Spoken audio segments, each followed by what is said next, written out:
Hello friends, स्वागत आहे तुमचं माझ्या चॅनलवरती। फ्रेंड्स, तुम्हाला जर व्हिडिओ आवडला तर व्हिडिओला लाईक करा, चॅनलला सबस्क्राईब करा आणि बेल आयकॉन दाबायला विसरू नका। कर्तव्याच्या मार्गावर। भारतीय पोलीस दलामध्ये असंख्य अधिकारी दिवस रात्र देशासाठी झटत असतात, पण प्रत्येकाच्या मनात एक संघर्ष असतो, कायद्याच्या रक्षणाचा आणि कधीकधी स्वतःच्या माणुसकीचा।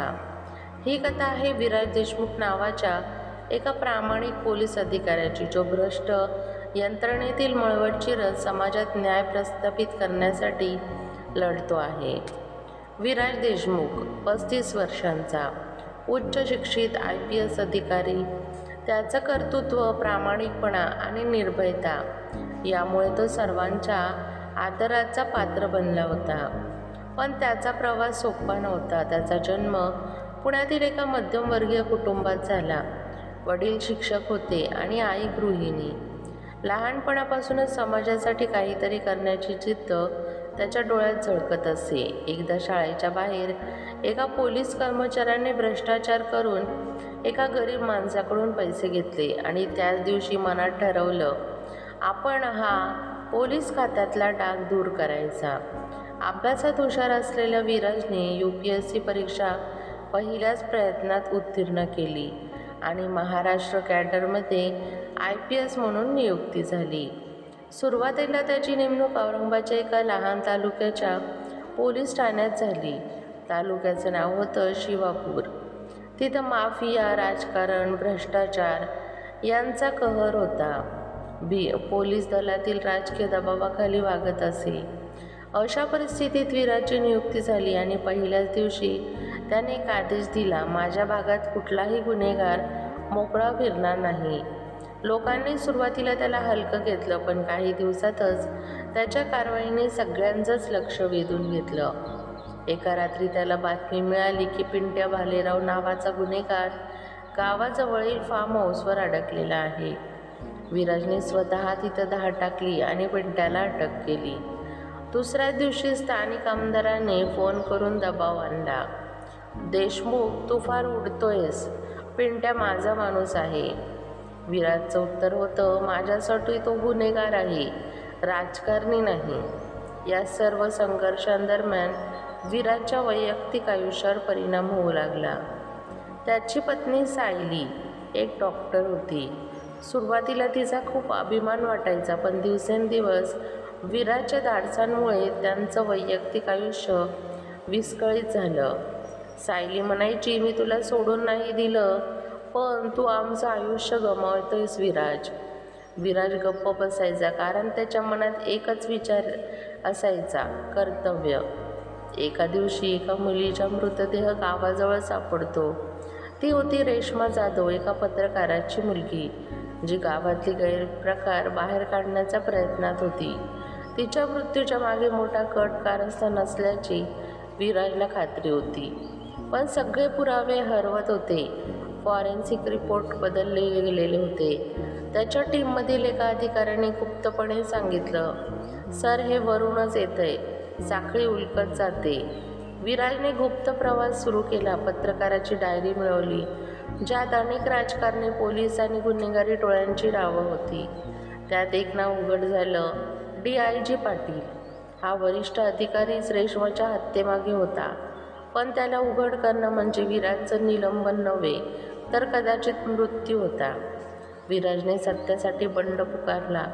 विराजने आपली सर्व माहिती एका ट्रस्टेड पत्रकाराला दिली। एक रात्री तो थेट DIG पाटीलला सामोरे गेला आणि त्याच्या समोरच पुरावे ठेवले, माझं निलंबन होईल, मारलंच जाईल मला, पण तुझं बुडवणार नाही मी। त्या रात्री विराजवर गोळ्या झाडल्या गेल्या।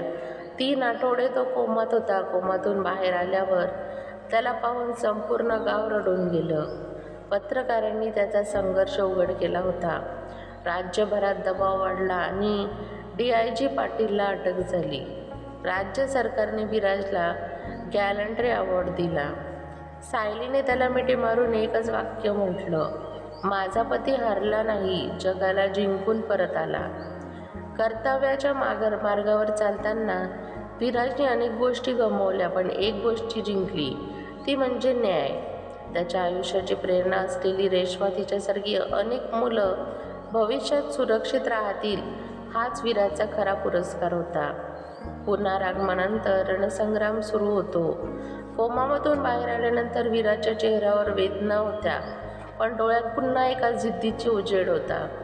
त्याच्या झोपेत असताना देशभरात त्याच्या धाडसाचं कवकवीत सुरू झालं होतं. मीडियाने करप्शनच्या मुळावर घाव असा मथळा दिला, पण या कौतुकाच्या पलीकडे विराजला आता एकच गोष्ट खुणावत होती, अर्धवट राहिलेला न्याय. सायलीने त्याचा हात धरत म्हटलं, तुझ्या धाडसावर मला राग नव्हता, भीती होती विराज, पण आता मला भीतीपेक्षा तुझा अभिमान वाटतो.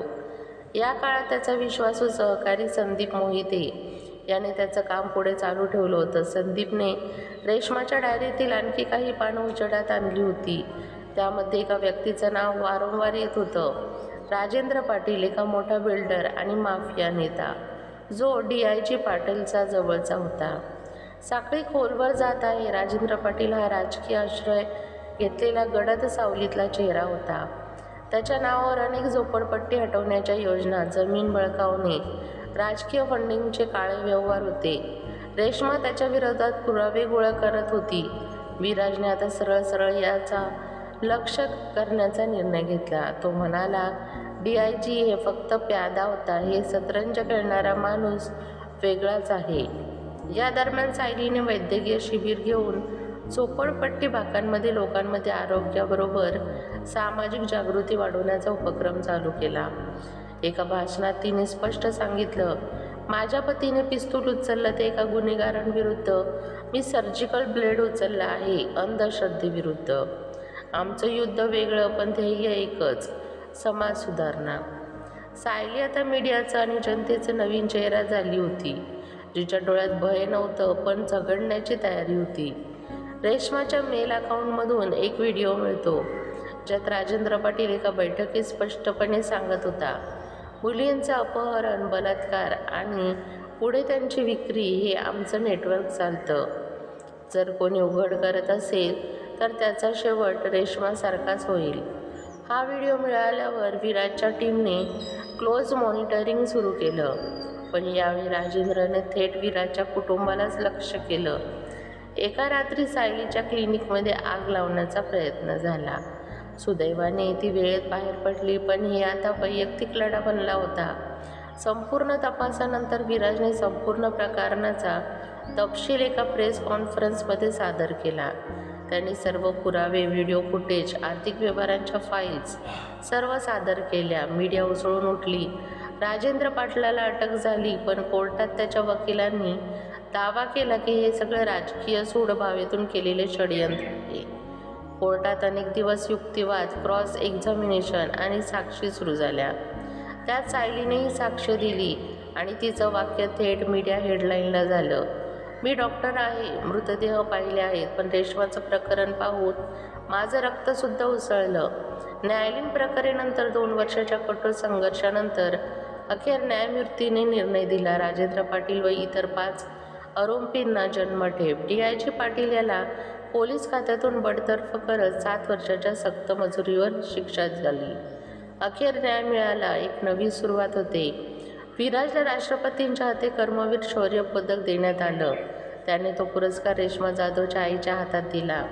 तो म्हणाला, मी कर्तव्य निभावलं, पण तुमच्या मुलीचं बलिदानच या बदलाची खरी सुरुवात होती. सायली आणि विराजने नंतर एक NGO सुरू केलं, रेश्मा फाउंडेशन, जे मुलींच्या सुरक्षेसाठी, शिक्षणासाठी आणि सामाजिक जागृतीसाठी काम करतं. कर्तव्याच्या मार्गावर चालताना वाट अनेकदा अंधारलेली असते, पण निष्ठा, धैर्य आणि सत्य हेच त्या अंधारातून वाट काढण्याची मशाल ठरणार. फ्रेंड्स, तुम्हाला हा व्हिडिओ कसा वाटला हे कमेंट बॉक्समध्ये नक्की सांगा. व तसंच तुम्हाला जर व्हिडिओ आवडला असेल तर व्हिडिओला लाईक करा, चॅनलला सबस्क्राईब करा आणि बेल आयकॉन दाबायला विसरू नका, जेणेकरून सर्वात आधी नोटिफिकेशन तुमच्यापर्यंत पोहोचेल. व्हिडिओ बघितल्याबद्दल धन्यवाद.